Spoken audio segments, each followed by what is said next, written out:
Halo semuanya, perkenalkan nama saya Saldi Francisco Damar. Saya akan membawakan materi tentang strategi pembelajaran berbasis multimedia. Poin-poin materi yang akan kita pelajari yaitu pertama, pendekatan psikologis dalam menentukan strategi pembelajaran. Dan poin kedua, strategi pembelajaran. Dan poin yang ketiga yaitu mengembangkan instruksional desain pada pembelajaran dengan multimedia. Adapun materi yang akan kita bahas meliputi Peraturan Pemerintah Nomor 19 Tahun 2015 tentang Standar Pendidikan Nasional. Pasal 19 ayat 1 menyatakan bahwa pembelajaran pada suatu pendidikan diselenggarakan secara interaktif, inspiratif, menyenangkan, menantang, memotivasi peserta didik untuk berpartisipasi aktif, serta memberikan ruang yang cukup bagi prakarsa, kreativitas, dan kemandirian sesuai dengan bakat, minat, dan perkembangan pedagogik, dan serta psikologis peserta didik. Permasalahannya, strategi apa dan bagaimana untuk mengimplementasikan pembelajaran menurut peraturan pemerintah tersebut? Kita masuk pembahasan pertama, yaitu pendekatan psikologis dalam menentukan strategi pembelajaran. Setiap menentukan strategi pembelajaran, biasanya seseorang pendidik sangat dipengaruhi oleh pandangan psikologis pendidik tersebut dan juga peserta didik. Oleh karena itu, pembelajaran bisa diartikan sebagai kegiatan yang dirancang oleh pendidik untuk membantu seseorang mempelajari kemampuan dan atau nilai yang baru dalam suatu proses yang sistematis melalui tahap rancangan, pelaksanaan, dan evaluasi dalam konteks belajar, mengajar, dan mempertimbangkan bakat, minat, dan perkembangan pedagogik dan serta psikologis peserta didik. Menurut Totoro Himat, terdapat beberapa pendekatan psikologis yang mempengaruhi penentuan strategi pembelajaran, yaitu behavioristik, kognitif, konstruktif, dan humanisme.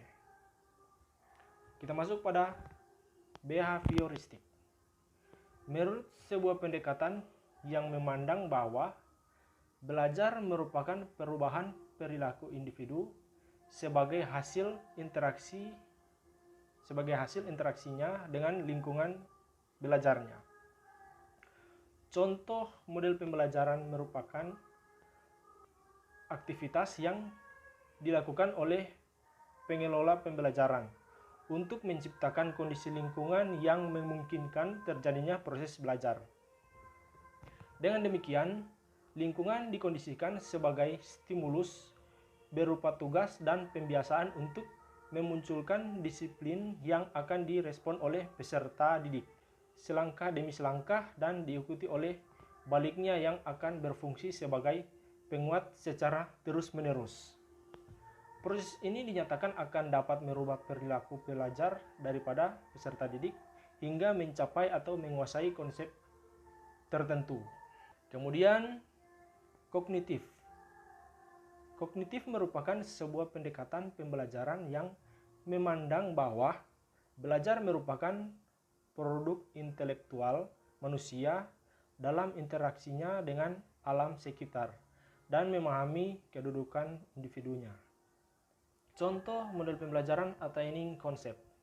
Discovery learning, aliran psikologis ini menjelaskan bahwa pembelajaran merupakan aktivitas yang dilakukan oleh pendidik dalam membimbing peserta didik, melakukan pemrosesan informasi secara internal melalui discovery dan atau inquiry dengan tujuan peserta didik dapat mengembangkan fungsi-fungsi kognitifnya secara maksimal. Melalui pengembangan kognitif yang telah dilakukan, peserta didik akan dapat pula melakukan pengembangan kemampuan sosial dan kemudian menggunakannya dalam kehidupannya. Kemudian, konstruktivis merupakan sebuah pendekatan belajar yang memandang bahwa pengetahuan didapat dari proses konstruksi berbagai informasi dan pengalaman yang diperoleh seseorang sesuai dengan kemampuan memandang atau persepsi dan reaksi.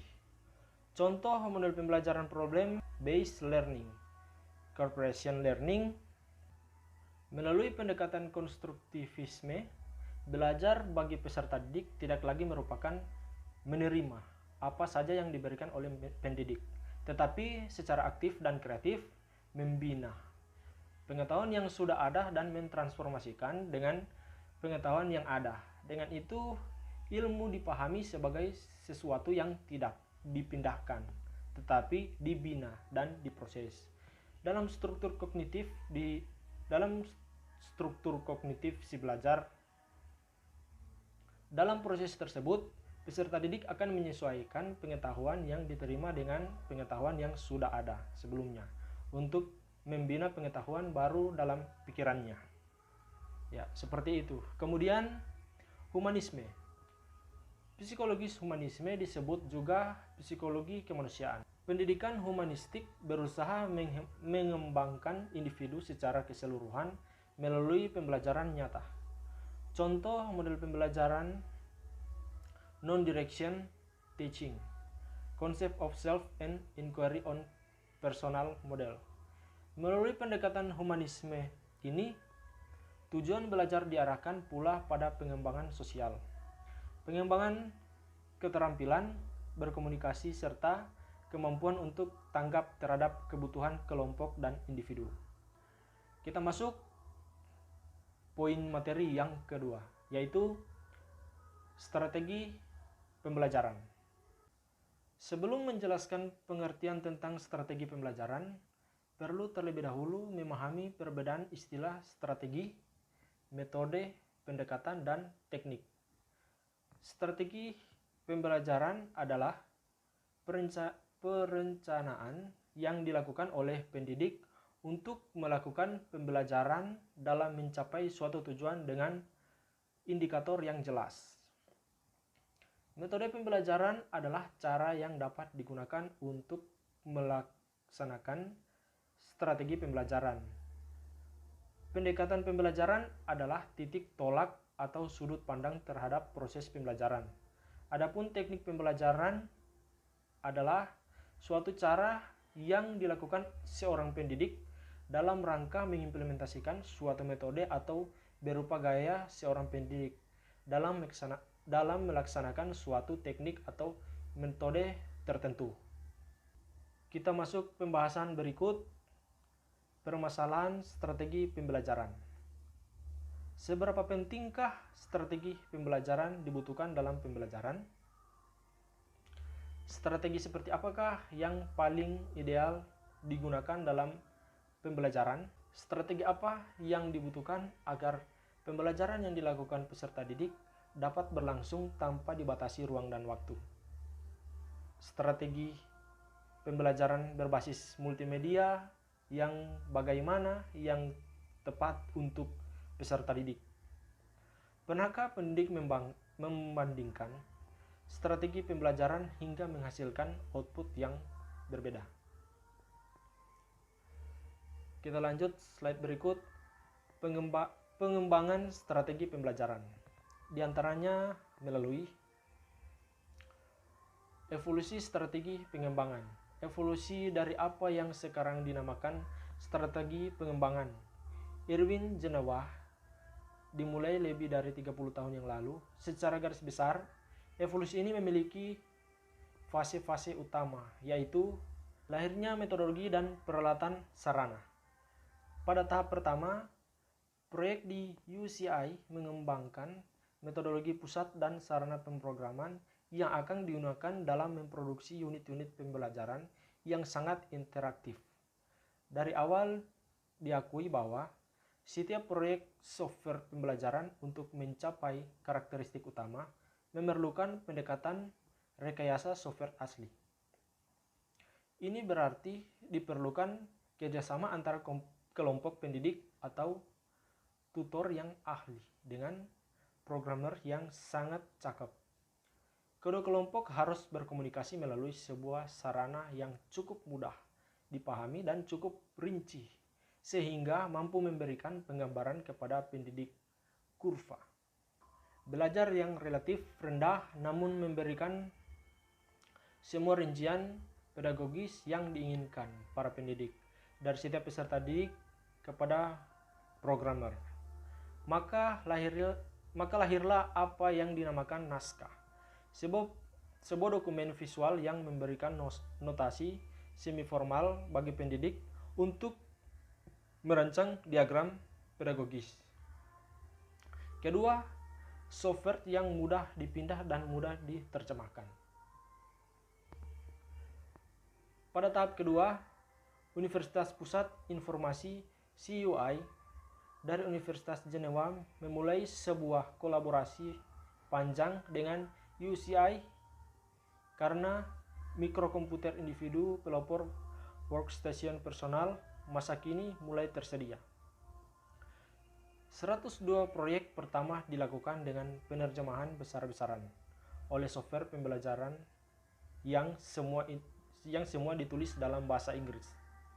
Naskah tetap ditulis di atas kertas dan resisten terhadap pembaruan, termasuk terjemahan. Namun, besarnya penekanan kebutuhan untuk membuat dan mengubah naskah dalam soft copy mengarah pada eksplorasi pertama yang sedang dibuat untuk mencapai hal ini. Ketiga, multimedia gabungan. Dengan munculnya video digital, secara programmer berkembang lagi untuk menggabungkan suara dan video ke windowing. Sudah digunakan oleh teks dan grafis yang ada. Tapi tidak ada evolusi naskah yang diperlukan karena sudah cukup fleksibel sehingga pendidik hanya membutuhkan beberapa penyempurnaan konvensi untuk menentukan konten multimedia, baik yang asli maupun yang dibuat ulang. Keempat, menyunting naskah secara online dan World Wide Web. Tahap akhir dari proyek ini, CUI Jenewa yang berada di bawah pengawasan Brand Ibrahim memungkinkan para pendidik untuk pertama kalinya membuat dan mengedit naskah secara online dengan sistem interaktif berbasis Unix yang ada waktu itu disebut Ideal dan baru-baru ini disebut Diva. Ini digunakan tidak hanya dalam proyek pengucapan berbahasa Jepang, tetapi juga dalam setidaknya 2 domain yang sangat berbeda. Ideal juga merupakan upaya pertama untuk menghasilkan sebanyak mungkin kode program dalam mengimplementasikan naskah secara otomatis. Jadi seperti itu. Kemudian desain interaksi pendukung, individualisasi, pembelajaran kolaboratif, dan penguasaan. Desain pedagogis adalah penentu utama kualitas software pengajaran. Oleh karena itu, kami tekankan agar para perancang sistem harus berpengalaman serta pendidik dan atau tutor harus terampil dan cakap dalam domain subjek mereka dan ahli dalam mengatasi permasalahan belajar peserta didik. Dalam sebuah proyek besar akan ada banyak kelompok desain. Masing-masing terdiri dari 3 sampai 5 pendidik. Karena naskah harus menjadi produk konsensus dan inspirasi timbal balik antara para ahli. Maka kelompok yang beranggotaan kurang dari 3 tidak dianjurkan. Jadi seperti itu. Kita masuk bagian C ataupun terakhir, yaitu mengembangkan instruksional desain pada pembelajaran dengan multimedia. Ada 5 tahapan yang kita bahas di sini, yaitu pertama, tahapan pengembangan instruksional desain pada pembelajaran dengan multimedia. Yang kedua, implementasi multimedia instruksional desain proses perancangan multimedia. Poin berikut, strategi pengembangan dan proses. Kemudian, desain, build, dan tes. Kita masuk pada pembahasan pertama, yaitu tahapan pengembangan instruksional desain pada pembelajaran dengan multimedia. Joliffe et menjelaskan bahwa pada level mikro, maka pengembangan instruksional strategi terfokus pada pengembangan strategi pembelajaran untuk sebuah pokok atau topik pembelajaran, dan pada level makro, maka mencakup semua strategi pembelajaran untuk semua event pembelajaran atau learning event. Untuk merealisasikan model media terhadap dua level tersebut, maka lebih jauh Joliffe mengurangikan tahap pengembangan pada kedua level tersebut, yaitu pre-introduction activities, informasi presentation, activation of learning, follow-up, remediation. Dan adapun suatu media interaktif yang dikembangkan harus memenuhi beberapa kriteria. Dan berikut ini mengajukan 6 kriteria untuk menilai multimedia interaktif, yaitu kriteria penilaian pertama adalah kemudahan navigasi. Sebuah CD interaktif harus dirancangkan sesederhana mungkin sehingga peserta didik dapat mempelajarinya tanpa harus dengan pengetahuan yang kompleks tentang media. Kriteria kedua adalah kandungan kognisi, dalam arti adanya kandungan pengetahuan yang jelas. Kriteria ketiga adalah presentasi informasi yang digunakan untuk menilai isi dan program CD interaktif itu sendiri. Dan kriteria keempat adalah integrasi media, di mana media harus mengintegrasikan aspek pengetahuan dan keterampilan. Dan kriteria kelima adalah artistik dan estetika. Untuk menarik minat belajar, maka program harus mempunyai tampilan yang menarik dan estetika yang baik. Dan yang terakhir, kriteria penilaian adalah fungsi secara keseluruhan. Dengan kata lain, program yang dikembangkan harus memberikan pembelajaran yang diinginkan oleh peserta belajar. Newby menggambarkan proses pengembangan suatu instruksional media berbasis multimedia dilakukan dalam 4 tahapan dasar, yaitu pertama, planning, berkaitan dengan perencanaan data media berdasarkan kurikulum dan tujuan pembelajaran atau instruksional. Instructional design, perencanaan direalisasikan dalam bentuk rancangan, prototype, hasil rancangan, kemudian diwujudkan dalam bentuk purwarupa.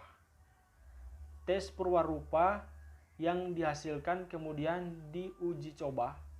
Uji coba dilakukan untuk menguji reliabilitas, validitas, dan objektivitas media. Kemudian implementasi multimedia instruksional design. Implementasi pembelajaran berbasis multimedia harus didukung oleh berbagai yang akan menjadikan konten multimedia yang telah dikembangkan akan dapat dimanfaatkan oleh seluruh peserta pembelajar. Kemudian kita masuk slide berikut.